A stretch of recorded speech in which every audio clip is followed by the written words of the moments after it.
So good morning mga sir. So maglaran tayo ng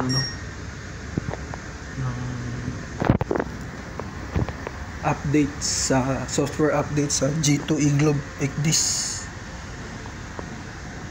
So yung unang step number 1 hindi ko na videoan. So ito na lang yung step number 2. Lagay yung USB. Tapos punta sa settings. Exit navigation. To exit navigation, tapos yes. Tapos dapat hindi ito umiilaw, walang ilaw tong navigation mode, hindi siya nakailaw na blue. Tapos update software. Yan.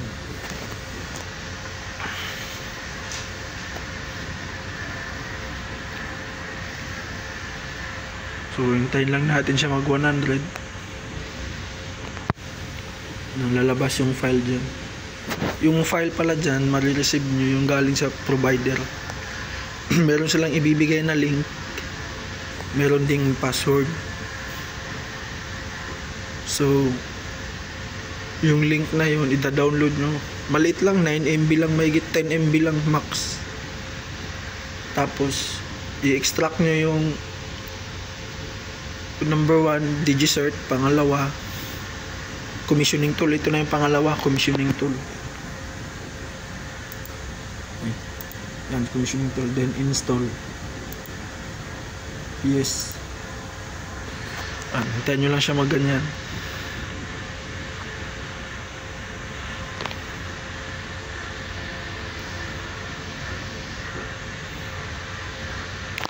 Meron naman silang ipapadalang steps kung paano gawin sa nakaprint. So wait nyo lang nakaganyan. So nandito yung steps. Ito, yung guide.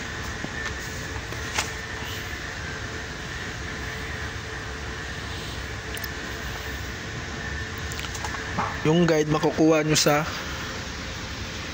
pag-extract kung saan. So ito na, bumalik. Vessel name,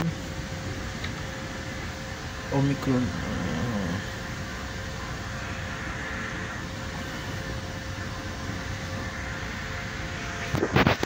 So ayan, so in-insert ko lang yung pangalan ng barko namin, tsaka yung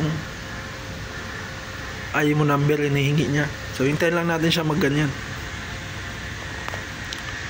Mag-loading siya na mag-loading.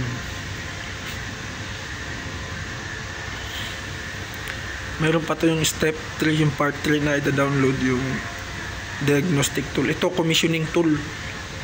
Yung pangatlo, yung diagnostic tool. So baka magtaka kayo, maikli lang yung video. Pinost ko lang. Actually matagal talaga yan. Mga na 5 minutes na ngayon. So pinost ko lang muna. Basta hintayin nyo lang na matapos yung loading na yun. Huwag nyo lang gagalawin. So post lang muna natin. So ayun na nga guys, yan. May lumabas na all done. Please follow steps shown in the provided chart or yung steps doon na nakaprint. So pili natin to. So nakalagay dito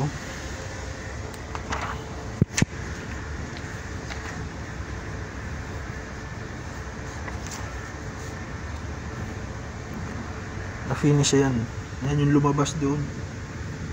Nakalagay dito USB stick removal wait for 45 seconds. So wait muna tayo ng 45 seconds. So 45 seconds na. So nakalagay dito shutdown backup station, shutdown master station, tapos start master station, tapos start backup.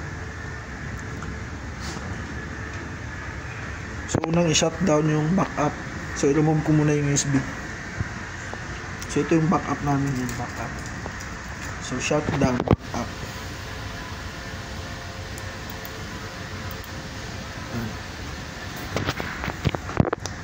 Shutting down. Tapos shutdown din yung master station.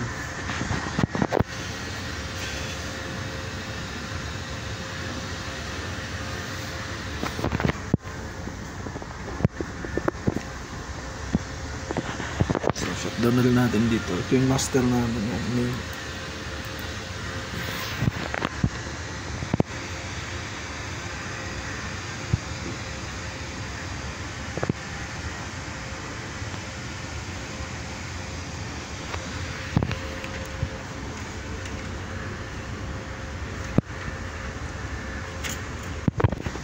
So ngayon i-on na natin sila.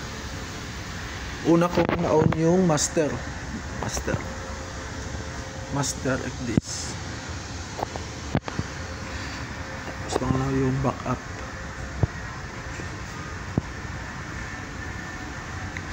Tapos tingnan natin yung update ko na bago na.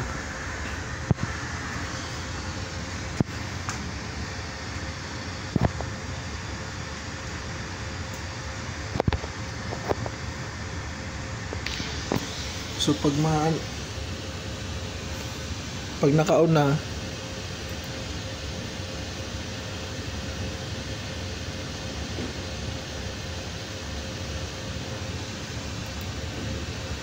punta na tayo sa step 3, yung pangatlong step.